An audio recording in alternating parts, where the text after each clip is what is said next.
9ാം മാസത്തെ last checkup. അതായത് ഇനി അങ്ങോട്ട് സ്കാനിങ് ഇല്ല, ചെക്കപ്പും ഇല്ല, കഴിഞ്ഞു. ഇന്നാണ് ഫൈനൽ റിസൾട്ട് അറിയാൻ പോണത് കേട്ടോ. എന്താണ് എങ്ങനെയാണ് ഇതൊക്കെ അറിയാം. ഓക്കെ,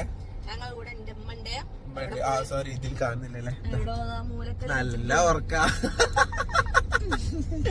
നാട്ടിലെത്തിട്ടോ നമ്മള്, അതായത് കോട്ടക്കല് എത്തിയിട്ടുണ്ട്. പിന്നെ എന്റെ വീട്ടിലൊക്കെ പോയിട്ടാണ് ഞങ്ങൾ ഇങ്ങോട്ട് പോകുന്നത്. സോ ഇനി നേരെ ഫസ്റ്റ് തന്നെ സ്കാൻ ചെയ്തിട്ട് പിന്നെ ഡോക്ടറെ കാണണം. സ്കാൻ ചെയ്തിട്ട് റിപ്പോർട്ട് ഡോക്ടറെ കാണിക്കണം. അങ്ങനെയാണ് ലാസ്റ്റ് ഡോക്ടറെ കണ്ടപ്പോ പറഞ്ഞല്ലേ, സ്കാൻ ചെയ്തിട്ട് ഡോക്ടറെ കാണിക്കാൻ പറ്റുള്ളൂ. പപ്പയും മമ്മിയൊക്കെ അങ്ങോട്ട് എത്താന്ന് പറഞ്ഞിട്ടുണ്ട് കേട്ടോ, ഹോസ്പിറ്റലിലേക്ക് എത്താന്ന് പറഞ്ഞിട്ടുണ്ട്. ഓക്കെ, ഹോസ്പിറ്റലിൽ എത്തിയിട്ട് ഞാൻ പറഞ്ഞു.